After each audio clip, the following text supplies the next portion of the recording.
Ogoni land covers around 1,000 kilometers square in River State, southern Nigeria, crossing four local governments of Eleme, Gokana, Kahana, and Tai.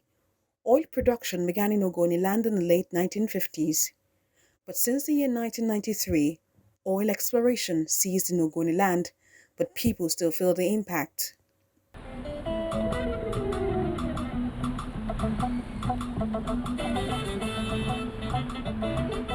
Many things they happen now. If you don't know, you go stop this suffer. Many things they happen. The sunbeams illuminating the darkest of places in Port Harcourt, the River State capital.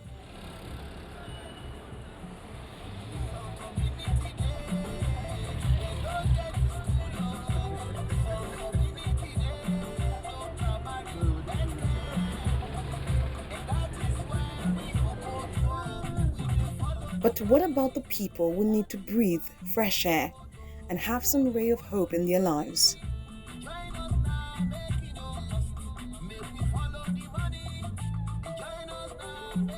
It is foggy and visibility isn't at its best. As we traveled to Goi, the community that was first discovered in the Gokana local government area of River State.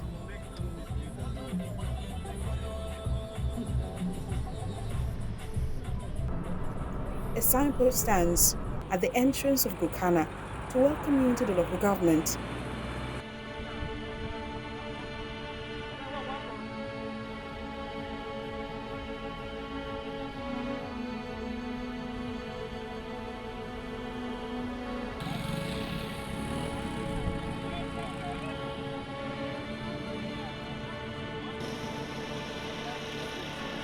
There are many of these kinds of signposts in Ogoni land, bearing projects that have to do with the cleanup of the environment, and work is ongoing. Driving into Goi, it is difficult not to notice the uneasy calm and the pungent odor of oil which fills the atmosphere. A signpost stands neatly at the corner of the newly constructed road leading to the Goi waterside. It is a project that was abandoned for a number of years, but advocacy group Connected Development, through its Follow the Money tracking activity, was able to amplify the voices of community members who hitherto had to pass through a deplorable road to reach the waterside. Before then, you can't drive through that place. There were holes and ditches and all that.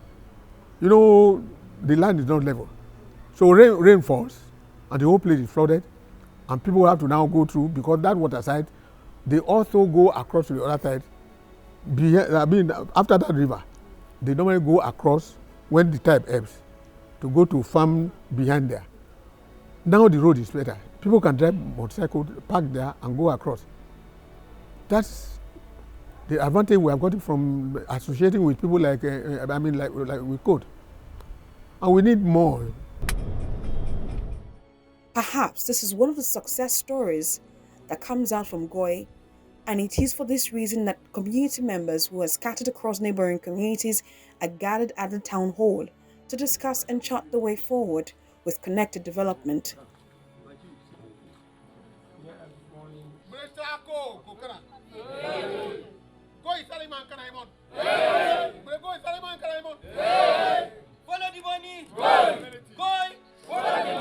The chiefs, leaders, and people of Goi community, especially the paramount leader. Thank you, Lord, because we know that. To hold government to account. We create platforms for debates like this, where community members can share ideas, talk about issues, and where we can also listen to community members, work with media to amplify those issues. This was one of the issues which we took back to Abuja and we amplified, and today we've seen that the governor has now tiled the road. We know that one of the other prominent issues is healthcare. We know most time when our daughters and our mothers are sick, they have to travel hundreds of kilometers just to access healthcare. And we're hoping that if you have other issues that you want us to discuss, we're happy to listen, to document, but our role is to amplify this issue. But on this path lies one of the sources of sorrow for the community. In Goi, there is water, but now It exists only as a reminder that in years past it was a clean source of water and a place which signified the livelihood of many.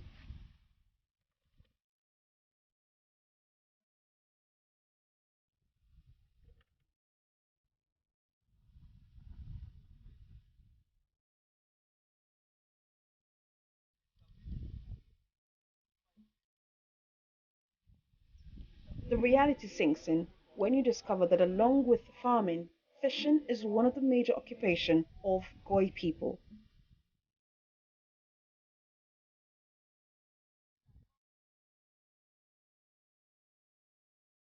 It is now a river of oil, no fish, no crabs, no periwinkle.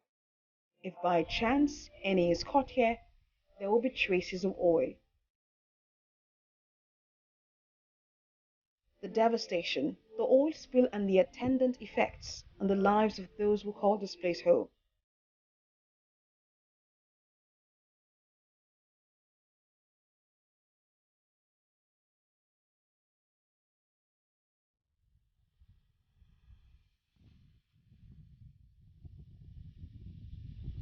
Goi has been described as the most polluted place in Niger Delta.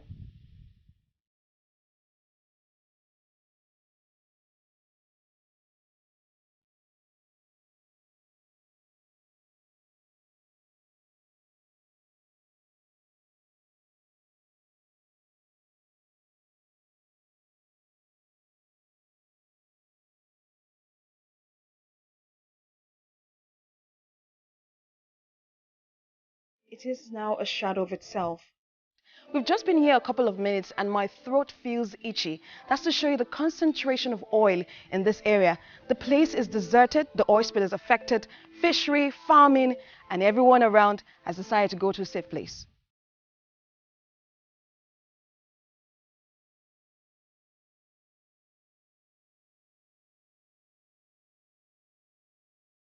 The paths are lonely and not many people can be seen over here.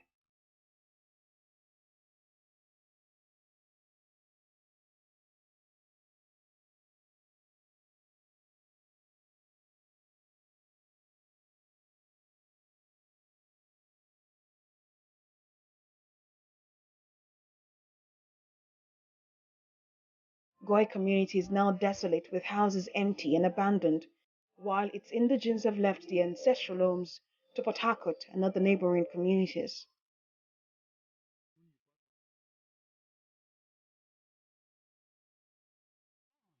Even the birds here are reluctant to chirp. The community cuts a picture of how oil spills have caused families to leave a place that they call home. The air, the land, and water are contaminated. But how did we get here? Goi community is one of the 19 villages in Gokana Kingdom and Gokana local government area of River State. Our community, before the advent of oil, was a quite rich, resourceful community. Our fathers and our mothers enjoyed the best from the land and from the sea. There were luxurious mangrove forests in the place. We have good, clear stream waters that our people drank from. In fact, other communities normally come to the streams to fetch water. So, with the advent of Shell discovering oil in Gokana and in Ogoni, and that oil had to pass through pipeline to Bonny, where they are shipped. From time to time, there are spillages of that oil. Again, there is a oil flow station close by. They call it Bomu oil field. That is the major oil field in Gokana, Bomu oil field. And that is where the oil passed through and they now channel it to the TMP pipeline that goes to Bonny. Now, the situation of Goi, the geographical situation of Goi is such that if there is a spill in Bomu oil field, It flows through the water line into Goi Trough. If there is spill in Bodo West, it spill into Goi. And because it's like a trough, Goi is like a trough. Once oil enters there, even when the tide ebbs, the oil remains there. So with time and a lot of spillages, then the place becomes a den of a lot of oil that has destroyed the mangrove, killed the marine lives, destroyed the land too. After an environmental assessment of Ogoni land back in 2011, the United Nations Environmental Programme, UNEP, released a report and it confirmed that the situation has indeed turned into an ecological disaster.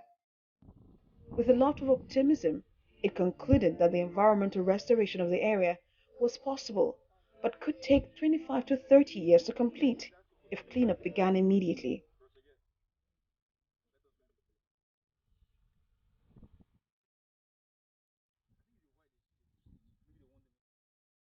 Consequently, the people of Goi were told to vacate their homes and lands for the remediation project and for their safety. But the cleanup exercise only took off 8 years after. In the 2019 recommendation paper, locals lament that the progress of the cleanup exercise has been slow. When there were a lot of cry by Ogoni people in the 90s, between the 1990 and 1994 and thereafter, UNEP was asked to come and look at the places. And Goi was one of the places they visited. They did soil tests, they did water tests, they did all sorts of things and discovered that the level of benzene and oil pollutants in the place were very, very, very high. So when they now created high prep to do cleanup of Ogoni land, when the high prep came there, they saw the level of pollution. And there was a very big billboard they put at that place is highly contaminated. But the truth is that in those days, if you stand in that community, if you stand anywhere in that community, by this time when the sun shines like this, you will almost suffocate because the smell of the gas, of the pollutant gas will flow into you can't stay because the body will reject that type of thing. The the air was not pure anymore. Besides, there are times when the villages will burst into fire, and there will be gaseous emissions in the air. When rain falls, if you are outside, you will discover that those gaseous emitters pours on the ground. That helps to destroy our ecology. That water side. On the right hand side, there used to be crocodile there. There used to be crocodile. If you come out and bathe in the sun, the crocodile. Now all of them are dead. I recall when the American ambassador came to Goi. I think it was just about 2 years ago. He came to Goi and he saw the level of the devastation. For more than 30 minutes, myself and he were at the water bank talking. So as we were talking, he saw one very special bird that flew in that place. He said, oh, that this was the type of bird that used to habit here. But the fact that that bird is coming back means that one day, if they do the cleanup, we will get our environment and our vegetation back to what it is, so that we will get all the natural natural things that we used to have. Plants and trees are dying and black mud surrounds the area. And the oil gathers, dancing on the surface of the water.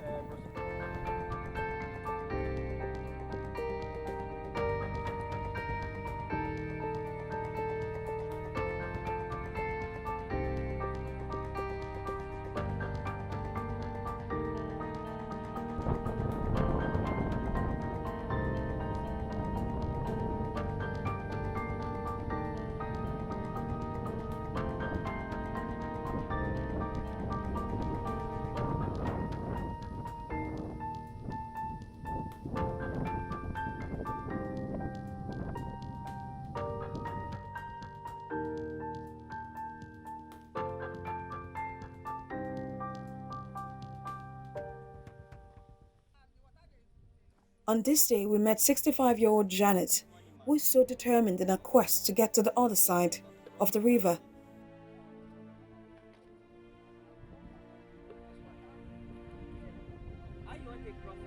She wants to get to a farm to harvest cassava. Bare feet, sleepers and farm implements in hand, her determination is unmatched. But it is too late, and crossing the river has become an uphill task.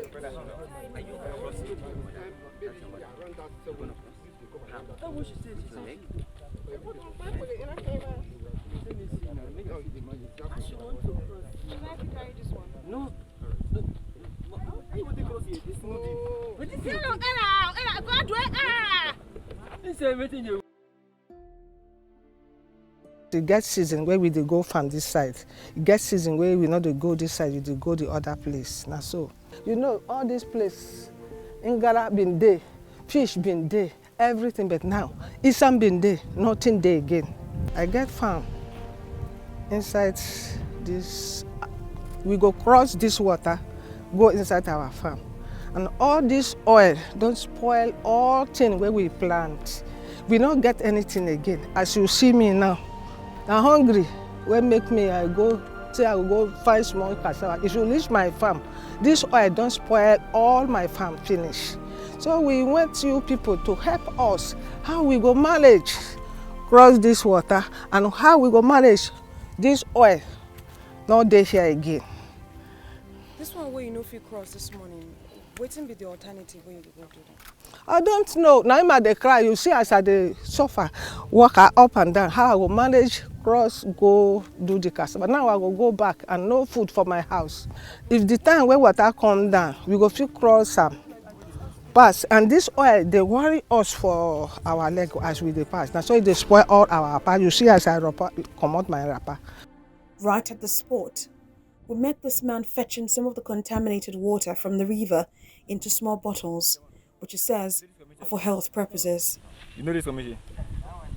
I want person to give me the speed of this water. Chairman, you dey come to Ottawa well, abi? Huh? You dey come to Ottawa well.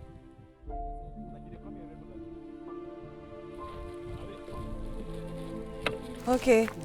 Let's make you bring this water. For medicine.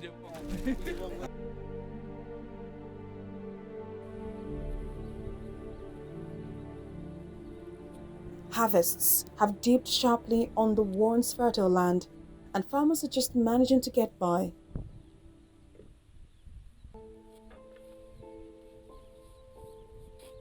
Patience is one of them.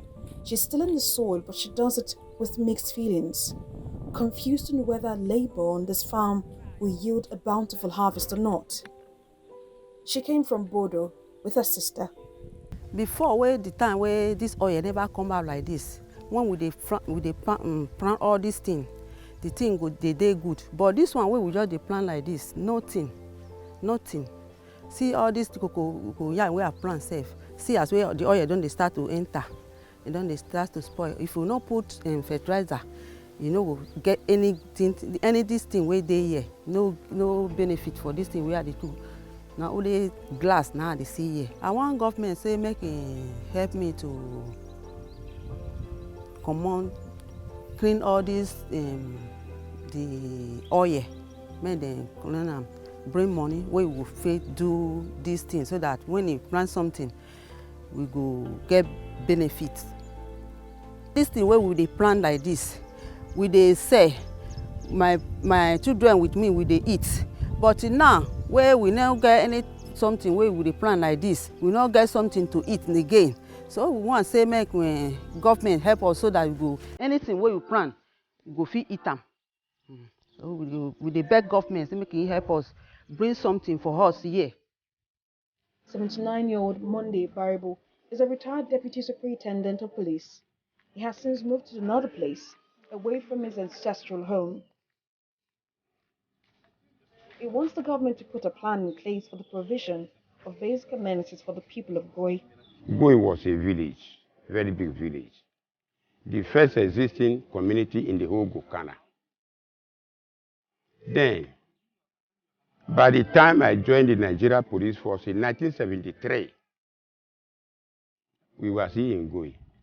But while in service, news of oil spillage, everything sounded. If you go to that place, there was fish pond, there was school, there was bakery, there was poultry farm. People have been coming from different parts of Ogoni to buy all those things. I was still in service too when I learned of high press signboard asking people there to leave that area because it was contaminated and it was dangerous for people. You see, even the fish in the river there, nobody can eat it. The crops, nobody can harvest anything. But when high breath came in and put that signboard, say, where are we relocating to? Other Ogoni people, they relocated to different parts of the world, different parts of Ogoni. Some of us are living at Kedere, some are living in Bodo, some are living in Mogo, and other parts of this community. This, my brother, my son brother, he's living just here. The whole of this land, they call it Gabagoi. If you go there, it's more than a village. It's more than a village. They relocated from the actual seat of Goi because of that signboard. People came from all parts of the world to video that signboard. And they carry, hoping that something may be done. Nothing is done till today. And that was why we vacated that place. By the time that place discovered that we have reported to the whole world that as a result of their signboard, we vacated that place, they now came and removed that signboard. You can see the building is not an old building. It's an old building. It was by the time I retired from service, 2008. That was the time I started building this house. It's my land, where we were coming all the way from the village.